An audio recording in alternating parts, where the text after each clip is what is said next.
Karena kalau pagi itu ini agak apa namanya ya, agak crowded lah, terutama di daerah tempat saya ini kan macet banget kalau pagi itu luar biasa. Baik, eh,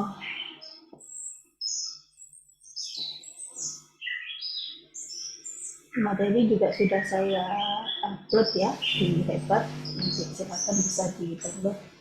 Ini yang lain kemana ini? Nggak ada separuh ini yang on kan? Masih sarapan kah?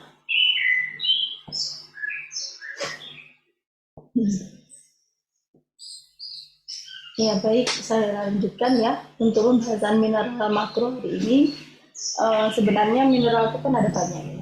Cuman yang akan kita bahas atau yang apa ya relate gitu ya dengan permasalahan gizi itu kita ada 7 nanti yang akan kita bahas. Gitu ya. Sebenarnya yang lain juga banyak gitu ya. Karena kalau kita berbicara tentang mineral, mineral itu kan atom, ion gitu ya. Anda dulu kan waktu SMA kan juga belajar tentang apa itu namanya, apa itu yang tabel apa itu namanya, tabel Tabel apa tuh? periodik. Nah itu ya tabel periodik gitu ya. Itu isinya kan eh, ion-ion atom kan gitu ya. Oke, uh, ini mineral ya. Nah, tentu dalam hal ini kita berbicara tentang salah satu zat gizi ya, yang dibutuhkan oleh tubuh gitu ya. Jadi dibutuhkan oleh tubuh memang fungsinya apa ya, bukan untuk sesuatu yang sifatnya makro begitu ya, yang misalnya kalau yang makro itu protein, karbohidrat ya, lemak itu kan yang sifatnya memang untuk apa namanya, untuk energi gitu ya, supaya itu kita bisa beraktivitas dan sebagainya, kelihatan lah begitu.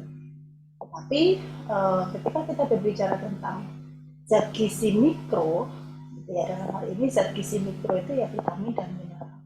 Nah mineral itu pun juga dibedakan, ada mineral makro ya, ada mineral mikro.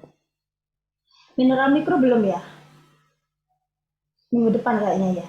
Iya, Bu. Mineral Oke, mikronya minggu depan. nah, kita bahas mineral makro dulu gitu ya. Jadi kenapa dikatakan mineral makro? Karena memang kebutuhan kita lebih banyak dibandingkan yang mineral mikro itu secara gampangnya ya. Nah, itu jadi lebih dari 100 miligram kebutuhannya.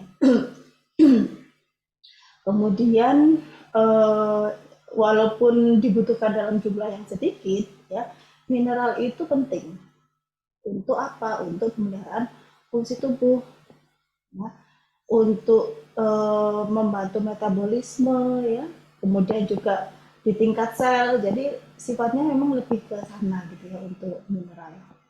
Nah, apa bedanya antara vitamin dengan mineral? Kalau vitamin itu komponen organik ya, jadi dia sifatnya organik. Kalau mineral dia atom ya atau ion yang memiliki eh, apa itu positif ya atau negatif kan gitu ya kalau atom itu. Ion, ion positif dan negatif. Nah vitamin dia mudah rusak. Nah vitamin yang paling mudah rusak oleh panas itu adalah vitamin C. Ya, itu paling mudah rusak. Jangankan oleh panas gitu ya, dengan dibiarkan di kondisi ruang suhu ruang saja itu juga bisa rusak ya untuk vitamin C itu sendiri. Apalagi pada kondisi panas ataupun asam atau basah ya, vitamin itu mudah rusak. Terutama yang vitamin larut air. Vitamin larut lemak pun juga demikian. Makanya pada beberapa vitamin kan kemarin sudah dibahas kan ya.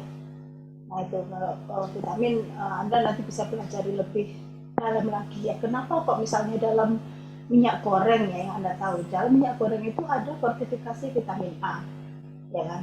Nah apakah vitamin A-nya tidak rusak? Padahal minyak goreng namanya juga minyak goreng, pasti kan dipanaskan, gitu ya.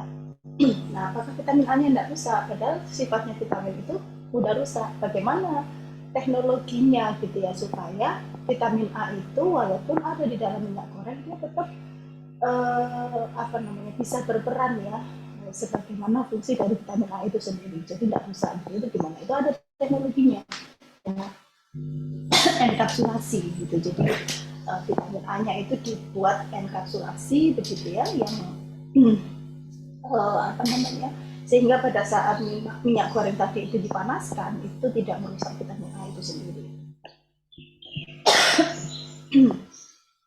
Nah kalau persamaannya ya sama-sama zat gizi mikro ya.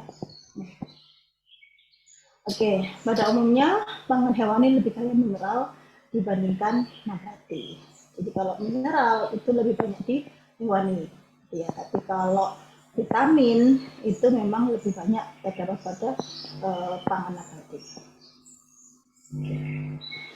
Nah, ini tadi ya digolongkan ada mineral mikro, makro. Jadi kalau makro karena di dalam tubuh itu kebutuhannya lebih dari 100 mg per hari.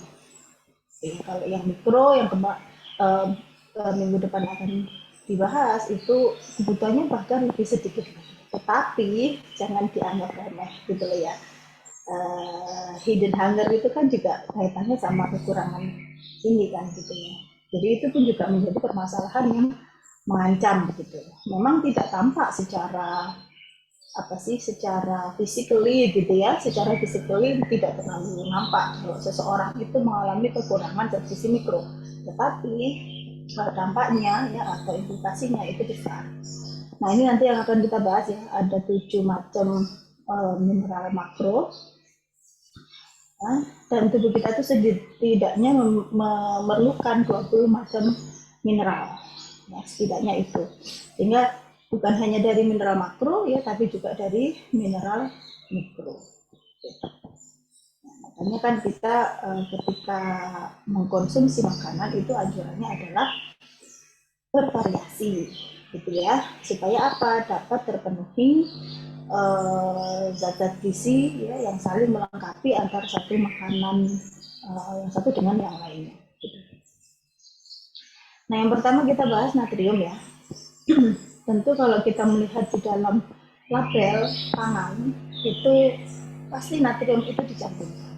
Ya, karena apa? Tidak ada makanan yang tidak mengandung garam lah setidaknya gitu ya. Pastikan semua makanan yang kita makan ya, apapun itu ya, mungkin yang sedikit itu di minuman gitu ya. Kalau minuman kan lebih banyak ke sugar.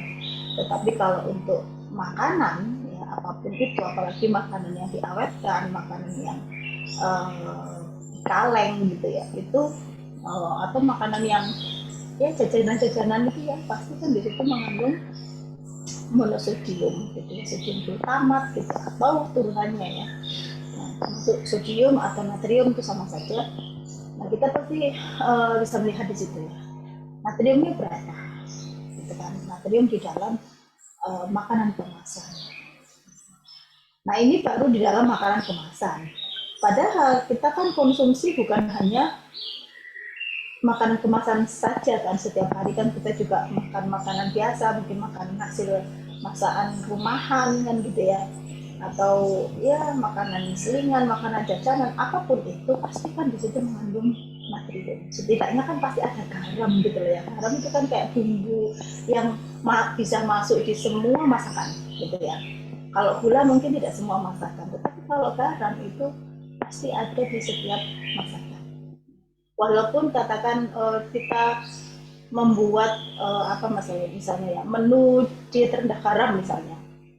Menu diet rendah garam itu bukan berarti tidak ada natrium sama sekali. Tetap ada kan gitu ya.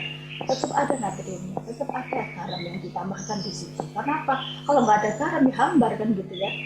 Rasanya nggak mungkin gitu ya. Pasti ada garam. Hanya saja memang dibatasi. Nah, ini ya natrium. Jadi natrium itu kation ya, Na+, berarti kan dia adalah ion positif. Kation utama, kenapa utama? Karena paling banyak gitu ya, di dalam cairan ekstrasel itu yang paling banyak terdapat di dalam cairan ekstrasel itu natrium. Ya. Di dalam 45% natrium ada di dalam kerangka tubuh. Gitu. Begitu juga dengan di saluran cerna ya, cairan di dalam saluran cerna, di dalam cairan empedu ya, di dalam cairan pankreas ya, Semua ini yang apa namanya terkandung cairan ya di dalam tubuh kita, yang di luar sel, ya ekstra sel itu di luar sel, itu natrium tempatnya di situ. Ya. Anda bisa bayangkan ya sel gitu ya. Ada memang apa namanya mineral yang berada di dalam sel, ada pula yang di luar sel. Nah kalau yang di luar sel ini yang paling banyak itu natrium. Nah, bagaimana dengan absorpsinya ya? Hampir seluruh natrium itu diabsorpsi. Nah, absorpsinya terjadi di usus halus, gitu ya. Hampir semuanya diabsorpsi dan absorpsinya itu secara aktif ya. Artinya memang di dalam mengabsorpsi natrium itu kita butuh energi. Lalu kemudian dibawa ya, setelah diabsorpsi tadi kan di dalam ekstrasel ya, dibawa oleh aliran darah ya, menuju ginjal. Nah dari ginjal kemudian disaring, lalu dikembalikan lagi ke aliran darah. Seperti itu terus gitu ya. Jadi perjalanannya itu kan mengikuti aliran darah tadi. Ya. Nah seperti itu. Nah kalau kelebihan dikeluarkan melalui urin. Ini kalau kelebihannya itu dalam jumlah yang wajar, gitu ya. Dan ginjal itu bisa menyaring kelebihan natrium sehingga bisa mengeluarkannya melalui urin, gitu ya. Karena kan memang bisa jadi ya kita itu mengkonsumsi makanan misalnya apa pada batas tertentu terjadi kelebihan natrium sehingga bisa dikeluarkan melalui urin. Jadi kan urin itu kan pembuangan sisa-sisa metabolisme berbagai zat gizi kan melalui ginjal ya, kemudian bisa dikeluarkan melalui urin, bisa melalui keringat kan gitu. Ya. Nah yang menjaga konsentrasi agar Na di dalam darah itu normal ada hormon aldosteron ini ya. Hormon aldosteron ini yang penting untuk proses pengeluaran natrium. Jadi dia yang mengatur kalau terjadi kelebihan natrium maka dia akan bisa dikeluarkan. Nah, ini yang mengatur kapan kelebihan, kapan enggak gitu ya, yang memberikan sinyal bahwa tubuh itu mengalami kelebihan natrium itu adalah hormon aldosteron ini. Sehingga dengan keberadaan hormon aldosteron, konsentrasi natrium di dalam darah itu seimbang atau tetap dalam keadaan normal gitu ya, sekalipun pada suatu saat misalnya kita konsumsi kelebihan natrium. Selama hormon aldosteron ini bisa bekerja, maka dia bisa mengatur itu, ya, bisa mengeluarkannya melalui urin tadi. Nah, apa fungsinya? Fungsi natrium itu menjaga keseimbangan cairan ya. Jadi dia fungsinya memang lebih ke sana untuk menjaga keseimbangan. Karena kalau enggak seimbang, nantinya akhirnya air itu masuk ke dalam sel. Ya kan, padahal natrium tadi kan memang berada di luar sel sebenarnya ya. Tetapi kalau kemudian natrium itu apa namanya terlalu banyak ya, akhirnya sampai masuk ke dalam sel, padahal kan intrasel itu memang di dalam intrasel itu ada ya, natrium itu bukan berarti semuanya ada di dalam ekstrasel, enggak ya, tetapi ada sebagian kecil yang ada di dalam sel. Tapi kalau yang di dalam sel tadi itu meningkat ya secara berlebihan, maka cairan itu yang ekstrasel itu bisa masuk ke dalam sel sehingga bengkak gitu ya. Nah inilah proses odem itu, edema ya, proses edema itu terjadi itu karena ini. Gitu. Jadi odem itu kan isinya cairan kan sebenarnya, cairan yang masuk ke dalam sel. Gitu. Terlalu banyak. Kenapa ya? Karena natriumnya meningkat. Yang natrium tadi itu harusnya berada di ekstrasel, tapi dia bisa masuk ke dalam sel dan itu yang kemudian akan menarik air secara berlebihan ke dalam sel.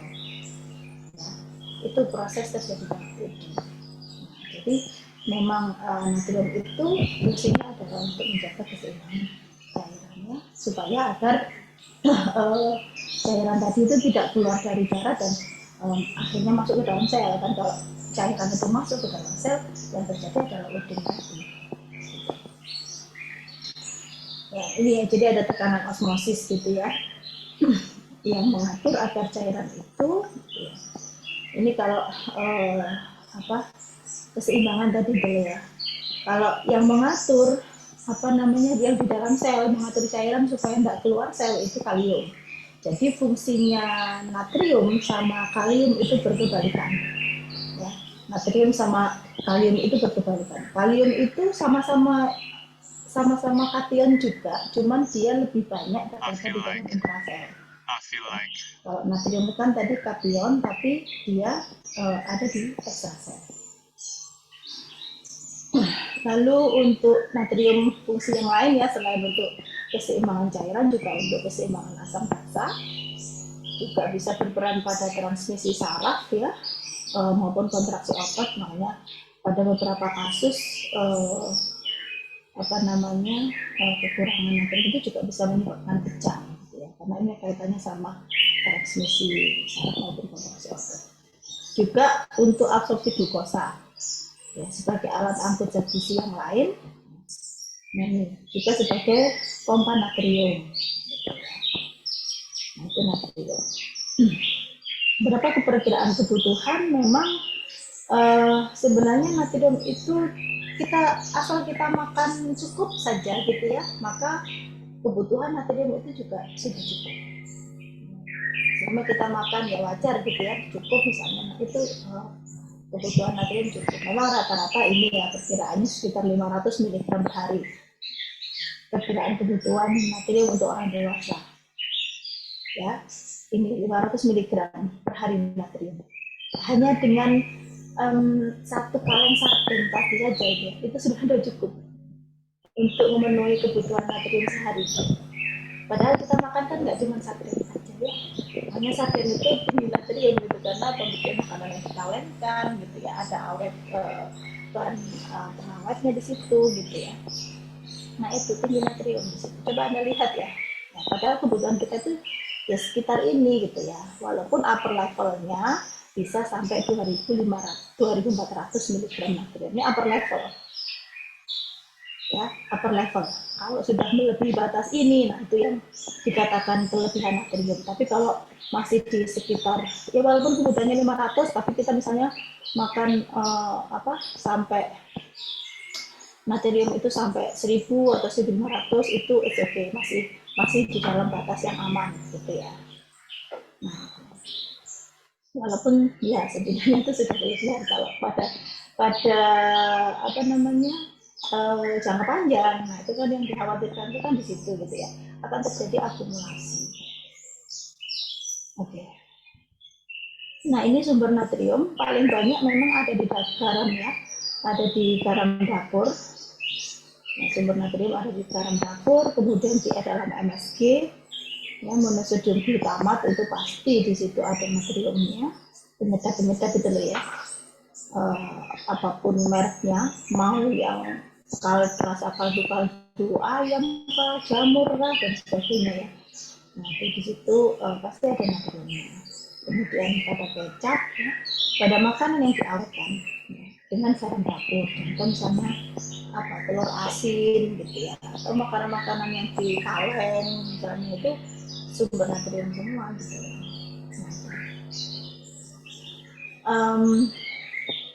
Kalau untuk makanan yang belum diolah ya, misalnya pada sayuran, buah-buahan, itu paling sedikit natriumnya.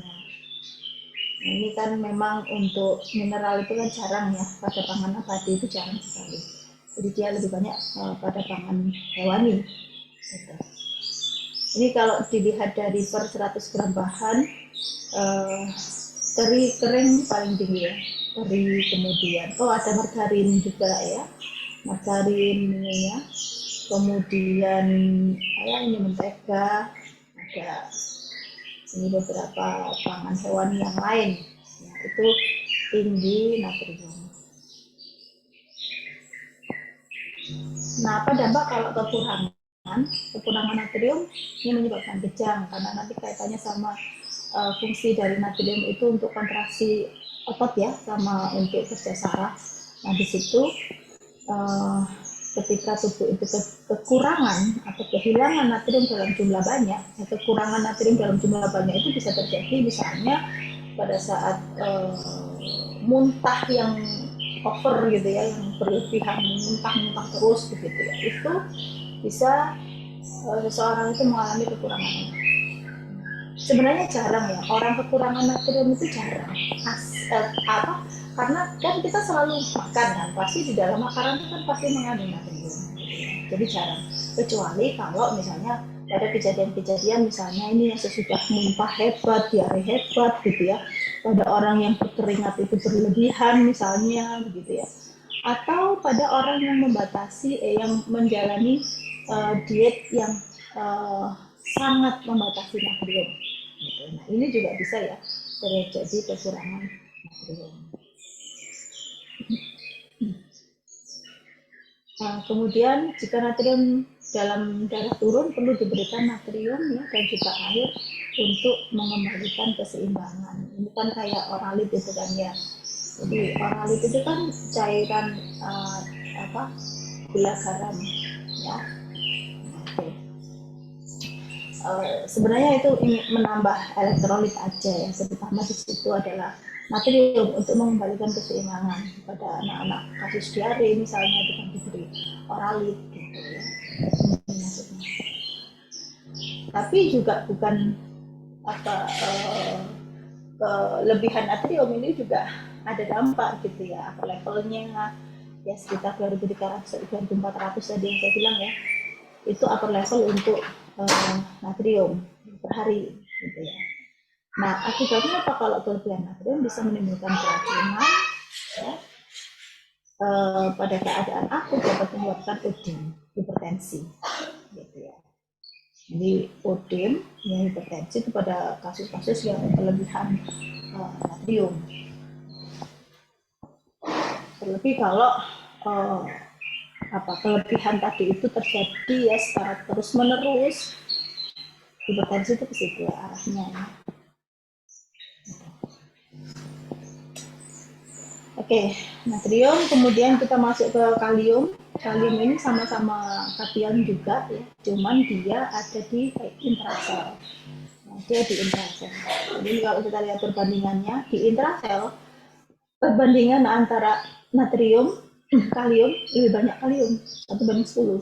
Nah, jadi natrium pun juga sebenarnya ada gitu ya di intrasel, cuman komposisinya itu lebih sedikit gitu ya kalau dibandingkan kalium. Makanya nanti pasti akan terjadi interaksi gitu antara zat gizi natrium dengan kalium gitu ya, baik di dalam sel maupun di dalam ekstrasel. Jika salah satunya itu terjadi kelebihan begitu ya, nah itu nanti dampaknya itu kan ke sana. Karena kerjanya natrium dan kalium itu berkebalikan. Kemudian kalau di dalam ekstrasel lebih banyak natrium. Kalium ada, cuman dia porsinya sedikit gitu ya. Absorpsi kalium sama seperti natrium juga di usus halus ya. 80-90% kalium yang diekskresi itu melalui urin. Kemudian selebihnya ada melalui feses, melalui keringat, dan juga cairan lambung. Cairan lambung itu muntah itu ya misalnya ya. Jadi kalau orang muntah itu bisa juga di situ terjadi ekskresi kalium. Sama ini juga dipengaruhi hormon aldosteron. Jadi yang pengatur tadi ya, pengaturnya itu aldosteron. Kalium dikeluarkan dalam bentuk ion yang menggantikan natrium melalui mekanisme pertukaran.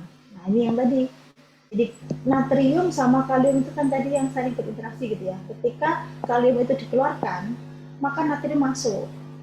Dan sebaliknya, ya, dan sebaliknya.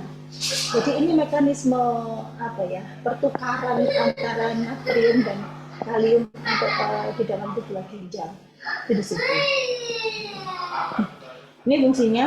Jadi kalau fungsi kalium dia bersama-sama natrium memelihara keseimbangan cairan maupun keseimbangan asam basa. Itu fungsi ininya ya, karena sama-sama dia menjaga keseimbangan cairan. Jadi intinya kalau di dalam intrasel namanya seimbang itu bukan berarti 50-50 gitu, enggak gitu ya. Namanya seimbang itu ya sesuai porsinya begitu. Kalau kemudian di dalam intrasel itu harusnya yang paling banyak itu adalah kalium, sementara yang di luar sel itu natrium, maka jika itu terjadi itulah keseimbangan. Tapi kalau yang terjadi sebaliknya, misalnya natrium justru lebih banyak di intrasel, kalium lebih banyak keluar di ekstrasel. Nah, itu yang tidak seimbang. Jadi keseimbangan di sini itu seimbangan apa ya antara intra maupun ekstrasel. Kemudian juga keseimbangan asam basa. Sama-sama dengan kalsium, dia berperan juga untuk transmisi saraf maupun relaksasi otot. Ya. Lalu juga berfungsi sebagai katalisator ya. Katalisator dia yang mempercepat kerja reaksi-reaksi biologi di dalam tubuh ya, termasuk metabolisme, termasuk sintesis gitu. Lalu juga bisa berperan untuk pertumbuhan sel. Ya. Dan tekanan darah normal itu apabila perbandingan antara natrium dan kalium sesuai. Tadi tekanan darah tinggi atau hipertensi itu kan terjadi karena natriumnya itu terlalu tinggi, kaliumnya rendah, gitu kan. Nah, itu yang menyebabkan terjadinya tekanan darah tinggi atau hipertensi. Sementara kalau perbandingan antara natrium dan kalium itu sesuai antara intra dan ekstra, gitu ya, maka yang terjadi adalah tekanan darah normal, gitu ya. Jadi pompa natrium itu bisa berjalan ketika perbandingan antara natrium dan kaliumnya itu seimbang. Nah, ini perkiraan kebutuhan. Jadi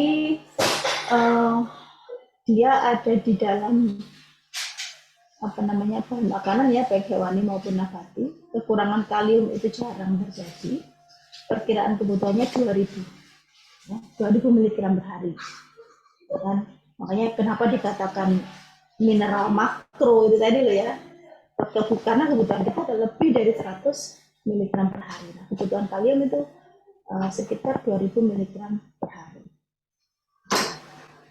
Ini sumber kaliumnya yang baik pada pangan hewani maupun nabati. Paling banyak ya bisa dilihat di sini ada di kacang selai, kacang merah, kacang hijau, ini sumber kalium. Ya. Orang biasa kalau pada pasien, kalau pasien yang mengalami hipokalemia, ya, hipokalemia, kekurangan kalium ya. Kekurangan kalium itu kalau dari sisi buah-buahan lebih sering ngasihin pisang, gitu ya. Di pisang itu memang buah yang tinggi kalium. Pisang. Ya, kalau ada hipokalemia udah kasih pisang aja gitu ya. Pisang ini memang cepat gitu untuk meningkatkan kalium tubuh. Samping juga ada kacang-kacangan ini tadi sebenarnya yang lebih efektif gitu ya. Kacang-kacangan ini sumber kalium. Di dalam buah-buahan juga selain pisang ya, ada pepaya, ada mangga gitu kan. Ya, alpukat gitu. Nah, ini akibat kekurangan kalium dari makanan itu jarang terjadi ya, asal kita konsumsi buah sayurnya itu cukup. Jadi selama kita mengkonsumsi buah dan sayur itu sesuai dengan porsi ya di dalam piring isi piringku, nah itu ya, itu sebenarnya cukup ya untuk memenuhi kebutuhan kalium sehari. Jarang memang orang yang mengalami kekurangan kalium itu kecuali pada orang-orang yang mengalami gangguan ginjal misalnya gitu ya, atau yang mengkonsumsi obat-obatan diuretik misalnya ya, atau obat-obat pencahar ya, obat-obat pencuci perut misalnya. Nah, itu yang kasus kekurangan kalium itu akan bisa terjadi itu dari situ gitu. Ketika ada gangguan dari ginjal ya, atau karena menggunakan obat pencahar, obat diuretik gitu ya, atau yang mengalami muntah, diare kronis, nah, itu baru dia akan mengalami kekurangan kalium. Ini dampaknya kalau kekurangan kalium ya lemah, lesu, tidak nafsu makan, lumpuh, konstipasi, jantung berdebar dan sebagainya.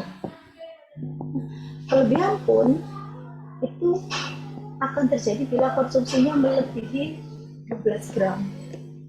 Ya, 12 gram per meter persegi permukaan tubuh per hari. 12 gram loh, 12 gram itu kalau dimiligram kan berapa? 12 berapa gram per miligram itu turun berapa? Udah lupa ini. Gram per miligram turun 2 ya, 2 tambah ya. 3 Tiga, oh 3 dikali ya, berarti 1000. 12.000. Ya, berarti 12.000. 12 gram itu 12.000 miligram, ya kan? Nah, padahal tadi upper level kita hanya 2.000, ya kan? Atau kebutuhan kita akan kalium itu loh 2.000 miligram. Nah, kalau kemudian konsumsi kalium itu melebihi 12 gram, itu artinya kan berarti 12.000 ya kan? Nah, itu baru lebihan banget gitu loh ya. Jadi kalau konsumsi melebihi 12.000. Nah, hiperkalemia akut ini yang menyebabkan gagal jantung, juga mengganggu fungsi ginjal, ya kan? Pasti kan ya kalau kelebihan berbagai macam zat gizi itu nanti yang kepotokan itu kan ginjal, gitu kan? Karena ginjal itu yang sebagai saringan semua sisa metabolisme, ya, sisa-sisa apapun lah itu kan masuk melalui ginjal dan disitu disaring gitu, jadi kerjanya itu jadi berat gitu, untuk ginjal itu sendiri. Lama-lama rusak ya. Makanya ginjal itu organ kecil tapi sangat penting gitu ya.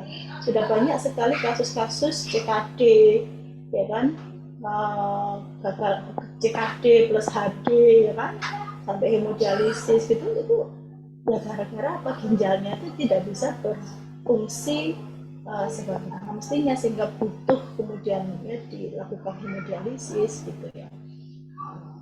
Itu kasus-kasus berat itu ya. Ya, kemudian kalsium. Kalsium ini mineral terbanyak ya, di dalam tubuh, terutama untuk yang berada di jaringan keras ya. Jadi kalsium itu membentuk jaringan keras dalam bentuk hidroksi apatit, baik di dalam tulang maupun gigi.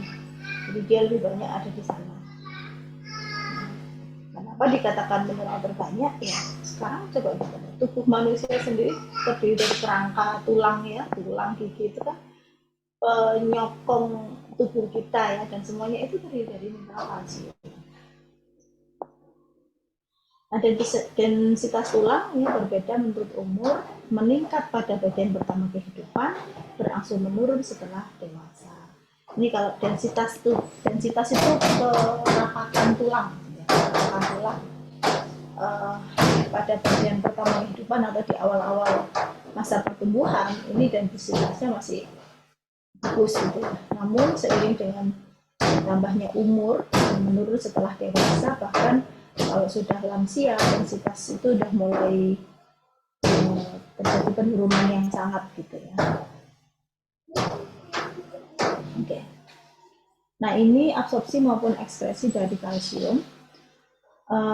Keadaan normal saja hanya 30-50% saja ya kalsium yang bisa diabsorpsi. Artinya apa? Sekalipun kita itu konsumsi kalsium dalam jumlah banyak, hanya separuh gitu, bahkan maksimal itu cuma separuh saja yang bisa diabsorpsi oleh tubuh gitu. Tidak 100% kalsium itu diabsorpsi. Nah, kenapa ini gitu ya? Nah, ini ya, kalau kita lihat kemampuan absorpsi itu memang menurun seiring dengan proses menua. Jadi pada kondisi menua atau lansia ya, itu absorpsi kalsiumnya udah rendah. Sehingga apa ya? Kalau kita mau memaintain agar nanti ketika lansia itu densitas tulang tetap kuat, itu jangan nunggu tua, istilahnya begitu. Jangan nunggu tua, baru kemudian memaintain agar kalsium di dalam tubuh itu kuat, cukup gitu, sehingga kepadatan tulang itu bisa terjaga. Jangan nunggu tua, tapi itu bisa dimulai dari sejak ini masa pertumbuhan. Ya. Jadi sejak masa pertumbuhan itu sudah terpenuhi begitu ya kebutuhan kalsium, dan kalsium ini untuk pembentukan densitas tulang dia tidak bekerja sendiri ya. Jadi di situ ada fosfor yang berperan, kemudian ada vitamin D, kemudian ada aktivitas fisik. Itu semua bisa mempengaruhi kepada tubuh. Nah, absorpsinya terjadi di duodenum ya. Ini juga bagian dari usus halus. Untuk absorpsi kalsium sendiri juga secara aktif ya, artinya dia butuh energi. Dan dia sebagai berkaitan dengan alat angkut protein yang mengikat kalsium. Kemudian kalau absorpsi yang pasif itu terjadi di saluran cerna. Kalau yang aktif, utamanya memang dia aktif ya, jadi memang butuh energi. Tapi absorpsi pasif itu juga terjadi di dalam saluran cerna. Kalsium yang tidak diabsorpsi dia dikeluarkan melalui feses. Ya, karena absorpsinya hanya 30-50% saja.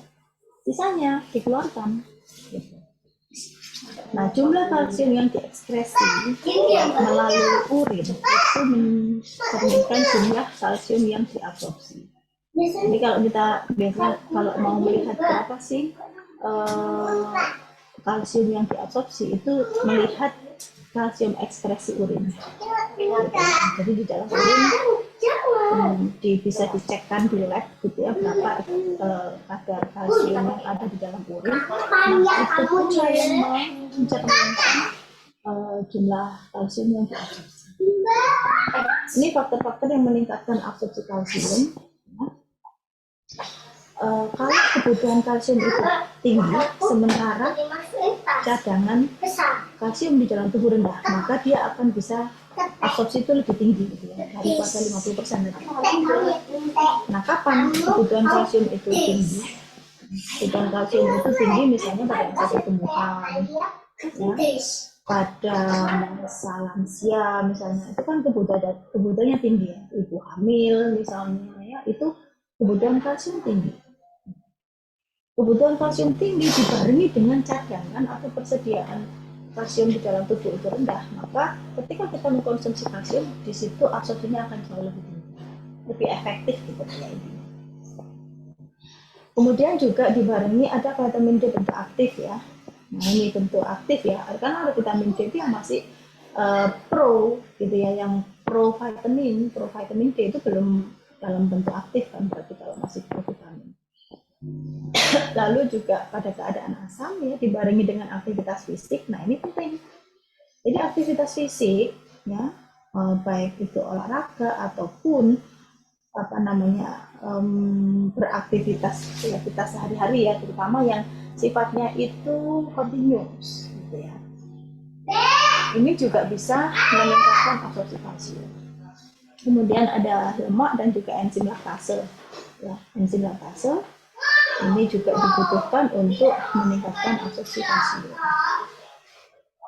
Namun ada pula yang bisa menghambat absorpsi kalsium. Nah, absorpsi kalsium ini dihambat karena kita itu kekurangan vitamin D bentuk aktif. Vitamin D bentuk aktif. Gimana bisa caranya agar pro vitamin D itu bisa menjadi vitamin D? Itu butuh bantuan sinar matahari gitu ya. Jadi sinar matahari itu kan kalau kita kena sinar matahari pagi ya, itu kan sebenarnya untuk mengaktifkan vitamin D di dalam tubuh.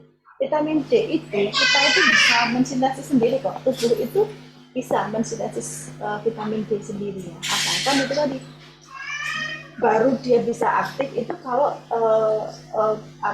kita terkena paparan sinar matahari. Itu baru kemudian vitamin D di dalam tubuh kita itu bisa berubah dalam bentuk aktif. Nah kalau kita itu kekurangan vitamin D bentuk aktif, artinya kan ada sebenarnya vitamin D itu, tetapi masih dalam bentuk pasif ya, masih bentuk pro vitamin. Itu yang bisa menghambat absorpsi kalsium. Misalnya apa? Yang kekurangan vitamin D bentuk aktif ini, misalnya pada orang yang tinggal di daerah kutub mungkin gitu ya, yang sinar matahari itu jarang sekali ada di sana ya, atau pada daerah yang malamnya itu lebih panjang daripada siangnya. Kan ada tuh ya daerah bagian mana itu yang malamnya itu lebih panjang daripada siangnya. Seperti itu juga bisa terjadi kekurangan vitamin D2 aktif. Lalu ada asam oksalat hitam gitu ya, ini ada banyak pada sayuran-sayuran ya. Asam oksalat, asam fitat ini pun juga bisa menghambat absorpsi kalsium. Serat, ya, stres, baik stres mental maupun stres fisik ini juga bisa menghambat absorpsi. Proses menua, kurang gerak, nah kurang gerak itu kan kaitannya sama aktivitas fisik. Ini yang bisa menghambatnya. Jadi kita tahu kalau kita mau memaintain agar nanti misalnya di usia tua itu tetap tulang kita itu tetap kuat gitu ya. Sehingga apa yang bisa kita lakukan? Ya kita ditingkatkan faktor-faktor yang bisa enhance gitu ya, meningkatkan absorpsi kalsium, dan kita kurangi ini hal-hal yang bisa menginhibit absorpsi kalsium. Fungsinya memang utamanya ada pembentukan tulang dan gigi ya, tetapi dia tidak kerja sendirian ya. Sekali lagi, kalsium ini di dalam pembentukan tulang dan gigi dia tidak kerja sendirian. Lalu untuk mengatur pembekuan darah ya, sebagai katalisator reaksi biologi maupun untuk kontraksi otot, ini fungsi kalsium utamanya memang ada pada tulang dan gigi. Nah ini kalau kita lihat kebutuhannya ya, berapa kebutuhan kalsium, tentu di sini kita lihat coba pada ibu hamil, ibu menyusui ada peningkatan di situ. Jadi makanya penting bagi ibu hamil, ibu menyusui untuk mengkonsumsi multiple micronutrient supplementation. Jadi multi micronutrient supplementation karena secara biologis ya kebutuhannya itu meningkat pada hampir semua zat gizi.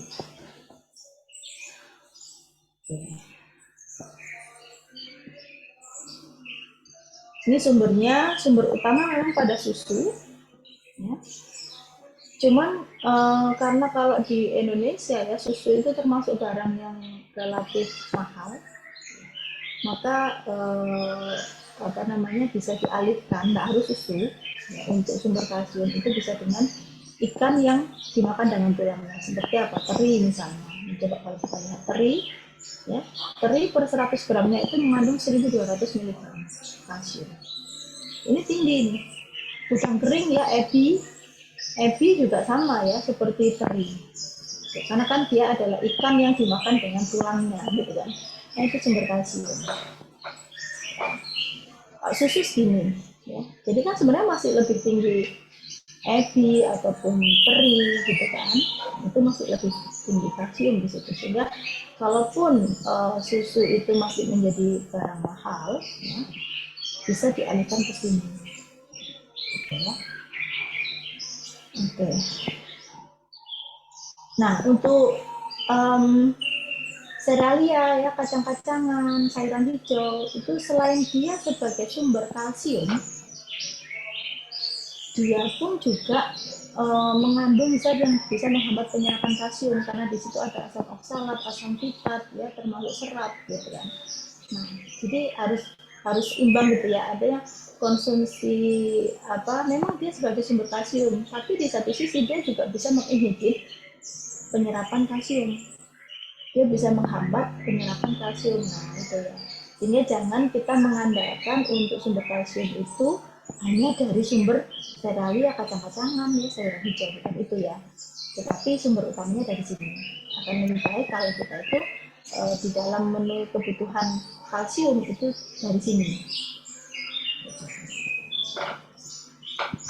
Sehingga akibatnya kalau pada masa pertumbuhan tentu akan menyebabkan gangguan pertumbuhan. Gangguan pertumbuhan itu bisa tulangnya kurang kuat ya, masih muda tapi mudah fraktur misalnya kayak gitu ya, itu kan karena tulang kurang kuat, mudah bengkok ya, ataupun bahkan rapuh.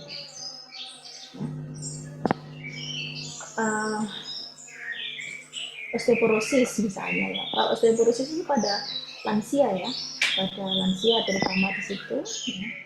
Nah, tapi kalau osteomalacia, rickettsia ini yang biasanya terjadi pada anak-anak gitu ya. Osteomalacia jadi kayak tulang bengkok itu ya, tulang bengkok ya, termasuk apa itu kiposis, lordosis, gitu, skoliosis, gitu ya, ataupun apa itu yang yaitu ya kelainan-kelainan di dalam tulang itu ya. Nah ini juga terjadi karena ketidakseimbangan konsumsi kalsium terhadap fosfor. Kalau kekurangan kalsium yang sangat rendah itu juga bisa menyebabkan kejang atau tetani. Ini kalau kekurangan kalsium ya, jadi ada osteoporosis, osteomalacia, rickettsia, ya, gangguan pertumbuhan tulang misalnya, nah, itu di sini. Tapi kalau kelebihan, ya, ini juga bisa menyebabkan kalsifikasi ginjal. Jadi ginjal itu kan sebenarnya organ yang lunak ya, tapi kalau dia mengalami kalsifikasi, ada pengerasan ginjal di situ. Jadi kayak ginjalnya itu terselubung oleh kalsium. Nah kalsium itu kan hidroksiapatit. Hidroksiapatit itu jaringan keras gitu ya, yang membentuk tulang. Nah ginjal kemudian diseliputi oleh hidroksiapatit. Jadinya apa ya, keras dan akhirnya padahal ginjal itu lunak, organ yang lunak. Nah akibatnya ini kalsifikasi ginjal. Kalau ginjal itu sudah mengalami kalsifikasi, yang terjadi apa gagal ginjal. Nah, seperti itu gitu ya. Hanya kan ginjalnya nggak berfungsi. Ya. Jadi bahaya gitu ya. Baik kekurangan maupun kelebihan zat gizi itu bukan tidak apa-apa, itu ya apa-apa itu terjadi sampingan berarti ya. Oke, nah sekarang fosfor. Fosfor ini sebenarnya teman dekatnya ya, teman dekatnya kalsium karena dia bersama-sama dengan kalsium itu membentuk hidroksiapatit, membentuk jaringan tulang ya maupun gigi itu di sini. Memang di situ ada komposisinya ya. Misalnya di dalam tulang, kalau tulang itu kebanyakan fosfor dibanding kalsiumnya itu juga nggak bagus. Karena apa? Di dalam tulang idealnya itu perbandingan antara fosfor dan kalsium itu 1:2. Artinya apa? Kalsium jumlahnya dua kali lipat daripada fosfor gitu loh ya. Nah, itu. Jadi fosfor itu mineral kedua terbanyak di dalam tubuh.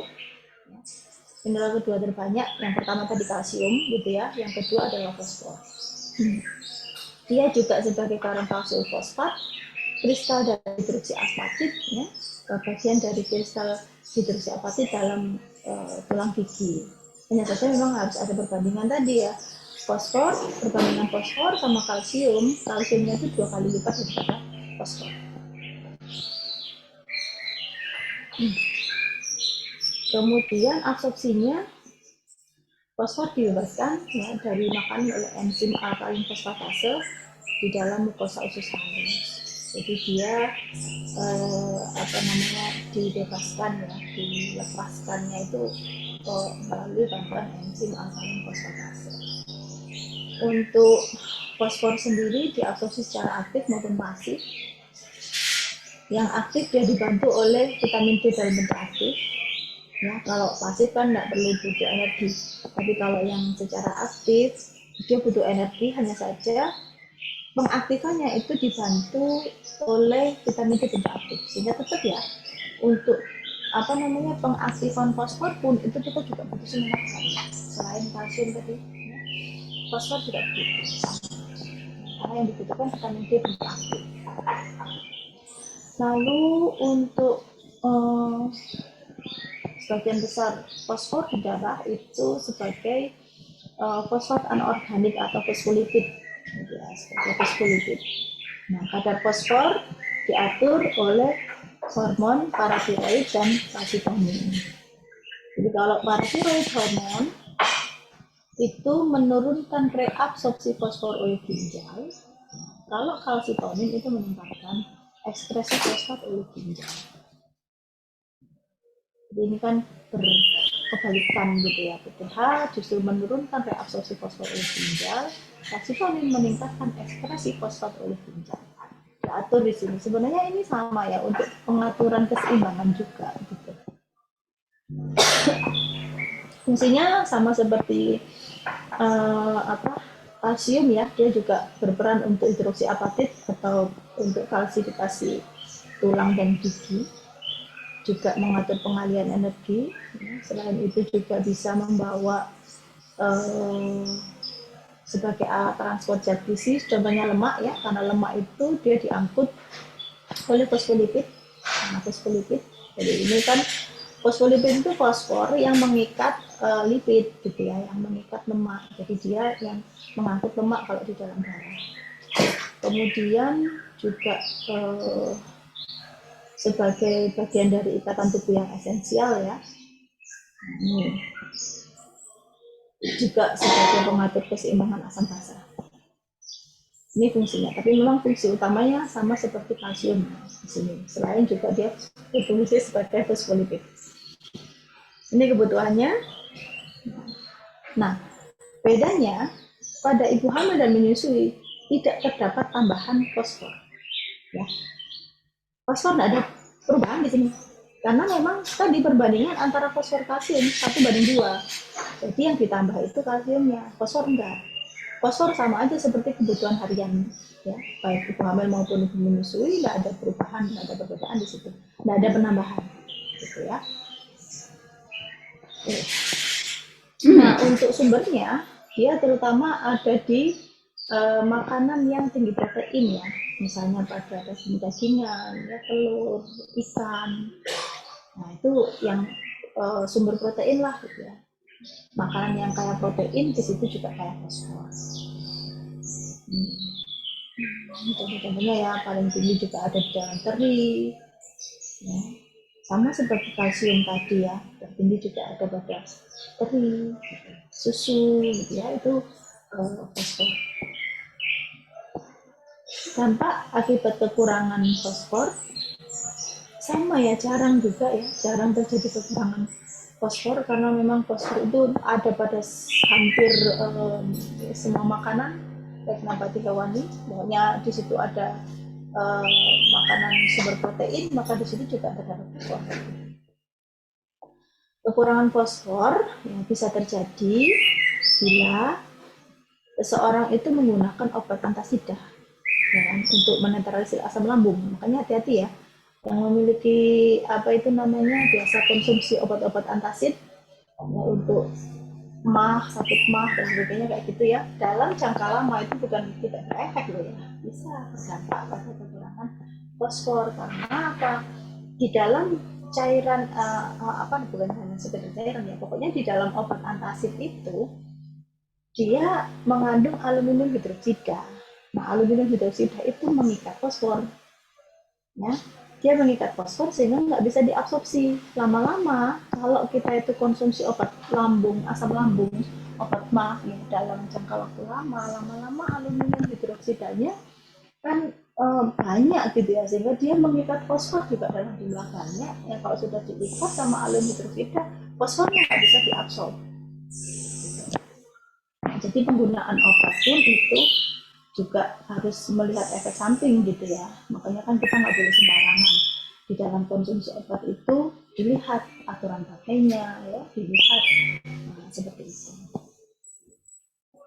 Karena pasti ada interaksi gitu ya, antar interaksi obat dengan zat gizi itu pasti ada gitu ya. Oke. Kemudian kekurangan fosfor ini juga bisa terjadi pada penderita yang kehilangan banyak cairan melalui urin. Jadi orang yang diuresis ya, pipis terus gitu ya, banyak cairan melalui urin, nah, sering kencing ya, itu pun juga bisa ekstrak fosfor, bisa terjadi juga dari situ. Ini kekurangan fosfor menyebabkan kerusakan tulang, gejalanya lelah, kurang nafsu makan, kerusakan tulang. Namun kelebihan juga begitu, kelebihan juga harus kita waspadai ya. Dia juga bisa sama seperti kalsium, kelebihan fosfor menyebabkan kejang. Ini upper levelnya 3-4 gram ya per hari ya, berarti kan berapa, 3.000 sampai 4.000 miligram per hari. Ini upper level untuk fosfor. Kebutuhan kita cuma 700 ya. Kebutuhan kita akan fosfor itu kurang lebih 700 miligram. Nah, kalau upper level itu sampai konsumsinya 3.000 sampai 4.000 miligram sehari itu baru dikatakan upper level, melebihi batas. Kalau terlalu tinggi ini ya, ion fosfat akan meningkat kalsium sehingga menimbulkan kejang. Kelebihan fosfor, kekurangan kalsium juga bisa berkontribusi osteoporosis. Gitu ya. Karena itu tadi ya, perbandingan di dalam tulang itu sebenarnya lebih banyak kalsiumnya dibandingkan fosfornya. Tapi kalau yang terjadi sebaliknya, fosfor lebih tinggi daripada kalsiumnya, justru malah osteoporosis. Gitu ya. Yang terjadi bukan hidroksi apatit, malahan bukan membentuk jaringan keras gitu ya. Malah tidak sesuai komposisinya lah begitu ya. Ibaratnya gini lah, kalau kita itu mau bikin tembok misalnya ya, tembok itu kan campuran antara semen, pasir, air kan gitu ya. Kalau komposisinya itu seimbang itu dalam artian pas ya, berapa pasir, berapa semen dan airnya itu pas, maka itu yang terjadi adalah kalau di dalam sini kita bisa mengibaratkan itulah hidroksi apatit gitu, terjadi jaringan keras, sehingga tembok itu ya keras gitu ya. Nah, tapi kalau yang terjadi sebaliknya, misalnya pasirnya lebih banyak daripada semennya, misalnya, yang terjadi apa? Kropos gitu kan? Ya, nah itu sama seperti ini gitu ya. Kalau malah fosfor yang lebih banyak daripada kalsium di dalam tulang, malah kok osteoporosis. Gitu.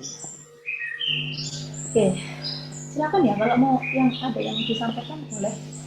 Saya nggak harus nunggu selesai pembahasan. Kemudian untuk klor itu sendiri, klor NaCl kan gitu ya, klor. Nah, berarti ini nanti kaitannya juga sama garam dapur. Garam dapur itu kan NaCl. Jadi kita sudah bahas natrium. Nah, sekarang klor itu kebalikannya kan, berarti dia anion. Cl itu main, ya kan? Anion utama di ekstrasel. Berarti dia itu sama-sama menempati ekstrasel bersama dengan natrium. Ya. Na sama Cl itu kan ionnya positif negatif, sehingga bisa ya gabung gitu ya di dalam ekstrasel. Bersama-sama ada di dalam ekstrasel bersama dengan natrium. Konsentrasi klor tertinggi di dalam cairan cerebrospinal ya, di otak maupun di susun tulang belakang, kemudian di lambung dan juga pankreas. Ini konsentrasi klor tertinggi di cairan ekstrasel di bagian cerebrospinal, lambung sama pankreas. Hampir seluruh absorpsi klor ada di usus halus ya. Kalau absorpsinya ada di usus halus, kemudian juga ada di aliran darah. Ya. Klor diekskresi juga melalui urin keringat ya, sama seperti natrium. Kehilangan klor mengikuti kehilangan natrium. Jadi kalau seseorang itu terjadi ekskresi natrium, itu juga sekaligus ekskresi klor. Karena natrium dan klor itu berikatan. Fungsinya hampir sama juga seperti natrium untuk keseimbangan cairan, ya, keseimbangan elektrolit, keseimbangan asam basa, ya. Kemudian juga untuk transport CO2 ya dari sel ke paru dengan untuk dikeluarkan melalui eksalasi, melalui pernafasan. PCR. Kemudian kalau kita lihat berapa kebutuhan sehari ya, karena kita untuk klor itu sendiri kan banyak dari garam ya, maka dia ditambahkan langsung pada ya di dalam garam itu NaCl gitu ya, sehingga pasti klor itu juga paling banyak ya di dalam garam dapur. 60%-nya itu klor gitu ya, garam dapur itu. Nah, kandungan klor makanan itu untuk makanan yang olahan ya, atau kalengan, atau yang di situ ada pengawetnya,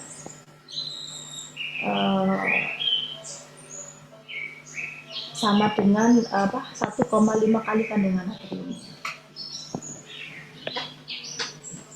Nah, pada umumnya klor terpenuhi dari makanan sehari-hari ya, sama seperti natrium tadi ya, asal kita konsumsi makan sehari udah cukup ya, itu udah terpenuhi lah. Perkiraan kebutuhan sekitar 750 mg per hari. Ini kebutuhan akan klor. Sumbernya dari garam, ya, garam baku, kemudian ada rumput laut yang dari bahan makanan, ya, ada gandum, selada, susu, telur, asin, bawang. Ini sumber klor, utamanya memang ada pada garam baku. Akibat kekurangan klor, ini juga jarang terjadi ya pada kondisi normal, karena sebenarnya kita itu sudah cukup untuk memenuhi kebutuhan klor maupun natrium itu dari makanan sehari-hari itu sudah cukup sebenarnya ya. Jarang terjadi kekurangan klor. Hanya saja pada kondisi ketika muntah berlebihan, diare hebat, ya, keringat yang berlebihan, maka bisa terjadi kekurangan klor itu dari situ. Ya. Atau apa namanya, ketika kekurangan klor dalam darah ini bisa memperlambat aliran darah ke otak dan penerima kedua jaringan. Nah, klor itu fungsinya ke sana, sehingga kalau kekurangan klor itu juga bisa akibatnya sini gitu ya, memperlambat aliran darah ke otak dan pengiriman kedua ke jaringan. Kelebihan klor atau levelnya 3,6 gram, 3.600 ya, 3.600 gram miligram per hari. Nah, itu baru dikatakan upper level, disesuaikan upper level natrium. Upper level natrium yang tadi kan 2,3 gram per hari. Jadi kalau kelebihan pun juga sama seperti kelebihan natrium, ada kaitannya dengan hipertensi. Kemudian ada magnesium. Magnesium dia kation kedua terbanyak ya setelah natrium di ekstrasel. Ini adalah, jadi magnesium itu kation kedua terbanyak di cairan ekstrasel setelah natrium. Nah, milik magnesium merupakan bagian dari klorofil daun. Dia juga terdapat 60%-nya ada dalam tubuh, itu tulang dan gigi, 26%-nya di otot, selebihnya di jaringan lunak dan cairan tubuh.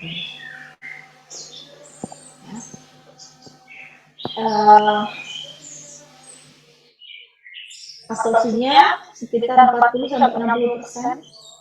Sama seperti zat yang lain ya, tidak bisa diserap itu 100%, hanya absorpsinya kurang lebih separuh. Pada asupan tinggi absorpsi justru malah 30% pada asupan yang tinggi. Sedangkan kalau asupannya rendah, absorpsi bisa lebih banyak. Gitu ya. Ini kan sebenarnya mekanisme untuk agar magnesium itu tidak terlalu berlebihan atau tidak terlalu kekurangan ya di dalam darah. Jadi justru kalau kita itu konsumsi magnesium dalam jumlah tinggi, itu yang diserap hanya 40%.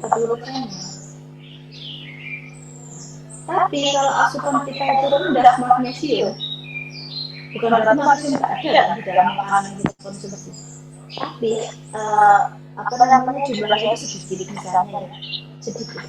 Justru malah absorpsinya itu lebih tinggi. Sehingga nanti jatuh-jatuhnya ya hampir sama gitu ya. Antara yang baik yang asupan tinggi maupun yang asupan rendah. Ya bedanya cuma di absorpsinya aja. Asupannya banyak, tapi absorpsinya sedikit. Dibandingkan dengan asupannya sedikit, tetapi absorpsinya tinggi. Nah itu ya. Nah ini juga bisa absorpsi aktivasi jalan semua ya. Absorpsi magnesium juga dipengaruhi faktor yang sama mempengaruhi absorpsi kalsium, kecuali vitamin D. Jadi kecuali vitamin D, maka faktor-faktor yang meningkatkan absorpsi kalsium itu sama seperti faktor yang meningkatkan absorpsi kalsium. Jadi sebab itulah sebagian kecil di jaringan seperti otot, ginjal juga berfungsi untuk memakai keseimbangan magnesium itu tadi ya. Kalau kelebihan maka juga dikeluarkan melalui urin. Nah ini kebetulan terjadi ginjal. Jadi ginjal itu fungsinya sangat penting. Oke. Kemudian untuk fungsinya dia berperan di dalam lebih dari 300 jenis sistem enzim di tubuh, termasuk membantu di dalam metabolisme fungsi yang lain. Ya. Dia juga berperan untuk transmisi saraf, kontraksi otot, pembekuan darah. Bekerjanya berlawanan dengan kalsium. Jadi magnesium ini bekerjanya berlawanan dengan kalsium. Kalau kalsium itu merangsang kontraksi otot, magnesium justru menghambatkan. Kalsium itu mendorong ya, terjadinya penggumpalan darah. Magnesium justru mencegah penggumpalan darah. Kalsium itu menyebabkan ketegangan saraf. Magnesium itu justru merilis, gitu ya, melemaskan saraf, gitu ya. Jadi kerjanya berkebalikan dengan kerja kalsium. Dia juga bisa mencegah kerusakan gigi. Dia juga bisa untuk menurunkan tekanan darah. Ini kebutuhannya pada ibu hamil dan menyusui tidak ada penambahan magnesium ya. Sama seperti asupan harian hanya sekitar 300-an, 340, 360 kalau gratis. Sumber utamanya ada pada sayuran hijau, serealia, biji-bijian, brokoli, coklat, sumber lain ada pada buah, daging, susu olahannya, seafood, telur, gitu. Ini semua sumber magnesium. Nah, ini dampaknya kekurangan magnesium itu pun juga jarang terjadi karena makanan. Jarang, selama kita asupannya konsumsinya bagus ya, seimbang, itu jarang terjadi kekurangan magnesium. Namun ini bisa terjadi pada komplikasi ya, misalnya yang pada gangguan absorpsi yang bisa mengurangi atau yang bisa menurunkan untuk ginjal. Ya, kalau ginjal yang berperan, maka yang terjadi juga bisa menimbulkan komplikasi-komplikasi penyakit akibat kekurangan magnesium di situ. Ya. Juga bisa ini ya, irama jantung, gangguan irama jantung, misalnya mata otot, disorientasi, mual muntah. Nah, kelebihan juga sama jarang terjadi. Jadi baik kelebihan maupun kekurangan jarang terjadi. Hanya saja pada kelebihan magnesium itu terjadi pada mereka yang CKD, penyakit ginjal, ya, chronic kidney disease, gitu ya, orang-orang yang mengalami penyakit ginjal. Karena di sini ginjal itu berperan untuk mengatur kadar magnesium dalam darah. Kalau ginjalnya aus, ya, ginjalnya rusak, ini tidak bisa terjadi gitu ya, pengaturan kadar ini. Sehingga yang terjadi apa kelebihan magnesium. Contohnya apa? Bisa lemah, mual, ya, melambatnya pernapasan, bahkan koma. Upper levelnya 350 mg per hari. Ya. Kalau asupan yang melebihi upper level itu biasanya pada mereka yang konsumsi obat-obat antasida. Lalu ada sulfur. Bentar ya.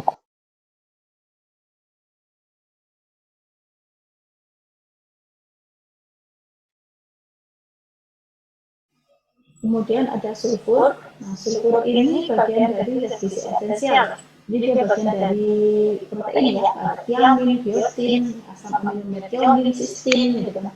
Ini kan jenis-jenis asam amino.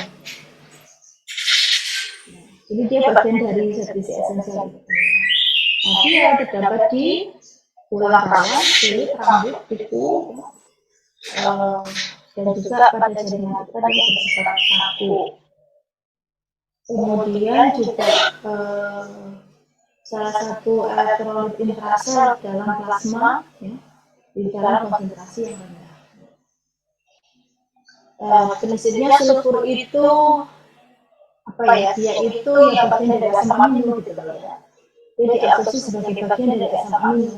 Jadi kalau dikatakan apa sumber sulfur, ya sama seperti sumber asam amino, sumber protein sama gitu ya. Sulfur sebagian besar diekspresi melalui urin, jadi dia sebagai ion bebas. Sulfur ekspresinya melalui urin. Fungsinya dia terikat pada asam amino yang mengandung sulfur, berperan di dalam reaksi oksidasi reduksi, ya, redoks, reaksi redoks. Dia juga bagian dari tiamin, biotin maupun insulin. Ya, ini semua adalah bagian dari apa namanya asam amino, ya. Lalu membantu detoksifikasi protein, insulin. Ini perkiraan kebutuhan ya, tidak ada penetapan khusus ya untuk sulfur. Selama konsumsi protein kita cukup, maka sulfur pun juga cukup. Biasanya itu ya sebagai standarnya. Memang tidak ada batasan berapa sih sulfur gitu. Ya karena itu selama konsumsi protein kita cukup, maka ininya sulfur pun juga sudah cukup. Sumber sulfur yang makanan mengandung protein. Akibat kekurangan sulfur ini pun juga nggak diketahui pasti. Kemungkinan dapat terjadi akibat kekurangan protein.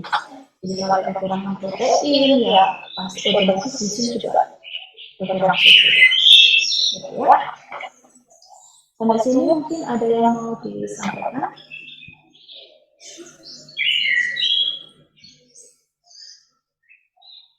Ada yang mau disampaikan? Ada yang mau ditanyakan?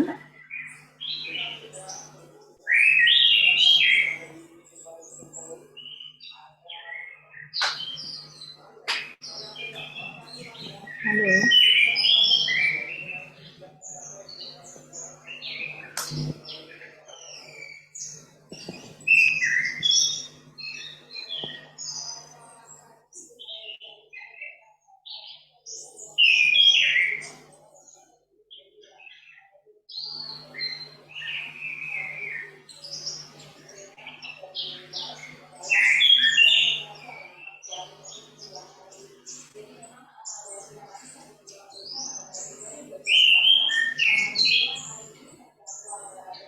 Mungkin dari teman-teman tidak ada, Bu. Karena kan habis ini kelas sosiologi, jadi mungkin teman-teman butuh persiapan untuk datang ke kampus.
Silakan.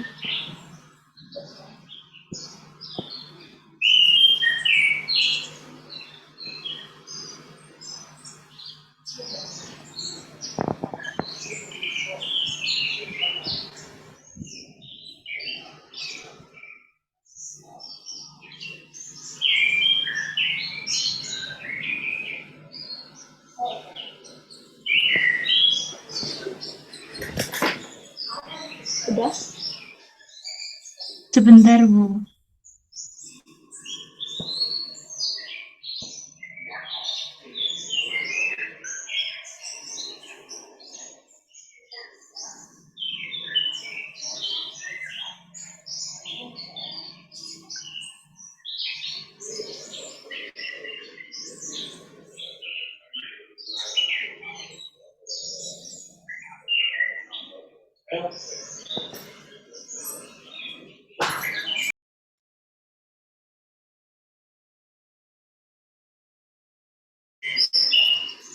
Sudah belum? Sudah ya?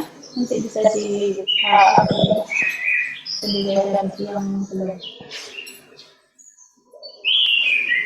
Kurang berapa anak nih?